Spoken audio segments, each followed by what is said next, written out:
Bismillahirrahmanirrahim. Assalamualaikum warahmatullahi wabarakatuh. Nama saya Ulfa Azizah, NPM 2101022004 dari Program Studi Pendidikan Bahasa Arab. Mata kuliah Studi Islam dan Moderasi Agama, dosen pengampu Ibu Nawang Wulandari, MPDI. Baik, dalam video kali ini saya akan menjelaskan tentang ijtihad sebagai sumber dinamisasi ajaran Islam. Pengertian ijtihad. Pengertian ijtihad secara etimologi memiliki pengertian pengarahan segala kemampuan untuk mengerjakan sesuatu yang sulit. Sedangkan pengertian ijtihad secara terminologi adalah penelitian dan pemikiran untuk mendapatkan sesuatu yang terdekat pada kitabullah atau syara dan sunnah Rasul atau yang lainnya untuk memperoleh nas yang ma'ku agar maksud dan tujuan umum dari hikmah syariah yang terkenal dengan maslahat.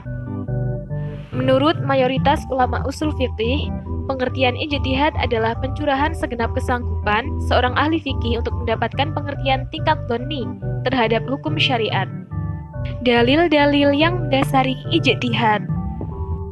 Dalam Al-Quran Surat An-Nisa ayat 59 yang artinya, hai orang-orang yang beriman, taatilah Allah dan taatilah Rasul-Nya, dan ulil amri di antara kamu. Kemudian jika kamu berlainan pendapat tentang sesuatu, maka kembalikanlah ia kepada Allah atau Al-Quran, dan Rasul atau sunnahnya. Jika kamu benar-benar beriman kepada Allah dan hari kemudian, yang demikian itu lebih utama bagimu dan lebih baik akibatnya.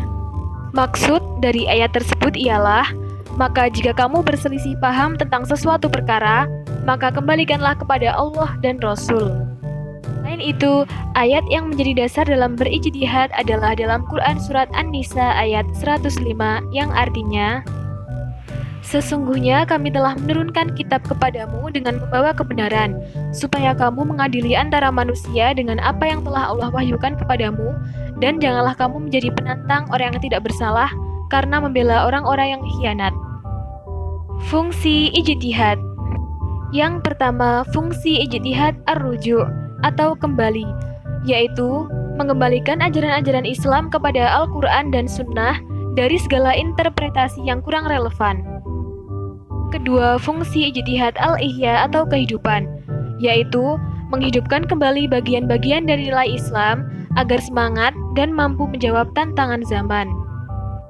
Dan yang ketiga, fungsi ijtihad al-inabah atau pembenahan, yaitu memenuhi ajaran-ajaran Islam yang telah diijtihadi oleh ulama terdahulu dan dimungkinkan adanya kesalahan menurut konteks zaman dan kondisi yang dihadapi.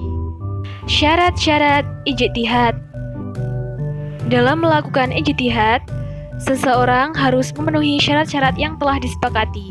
Di antaranya, mengetahui Al-Quran, mengetahui asbabun nuzul, mengetahui nasah dan mansuh, mengetahui as-sunnah, mengetahui ilmu diroyah hadis, mengetahui hadis yang nasih dan mansuh, mengetahui asbab al-wurud hadis, mengetahui bahasa Arab, mengetahui tempat-tempat ijma', mengetahui usul fiqih, mengetahui maksud dan tujuan syariah, mengenal manusia dan kehidupan sekitarnya, dan bersifat adil dan takwa. Tokoh mujtahid dan metode ijtihad mereka. Yang pertama, Imam Abu Hanifah. Beliau menggunakan metode dengan didasarkan kepada Al-Quran, Sunnah, Ijma', Qiyas, dan Istihsan. Dalam hal ini beliau berkata, saya memberikan hukum berdasarkan Al-Quran. Apabila tidak saya jumpai dalam Al-Quran, maka saya gunakan hadis Rasulullah. Jika tidak ada dalam keduanya, saya dasarkan pada pendapat para sahabat. Saya berpegang pada pendapat salah satu sahabat yang lebih kuat, dan jika tidak ada pendapat sahabat, maka saya akan berijtihad. Yang kedua, Imam Malik. Metode yang digunakan Imam Malik bersumber dari Al-Quran, Sunnah, Ijma', Qiyas, Athar Ahli Madinah, Maslahah Al-Mursalah, Qaul Sahabi, Khobar Ahad, Al-Istihsan, Sa'd Al-Zara'i, Istishab, dan Syaru Man Qablana. Yang ketiga, Imam Syafi'i. Metode ijtihad Imam Syafi'i, yakni dengan rujukan utama Al-Quran dan Sunnah, ijma' dan qiyas. Yang keempat, Imam Ahmad bin Hanbal. Metode yang dilakukan Imam Ahmad bin Hanbal bersumber pada Al-Quran dan As-Sunnah, As-Sahih, fatwa para sahabat Nabi SAW, Al-Hadis, Al-Mursal Al-Hadis, Ad-Dhaif, dan Al-Qiyas. Cukup sekian yang dapat saya sampaikan, kurang dan lebihnya saya mohon maaf.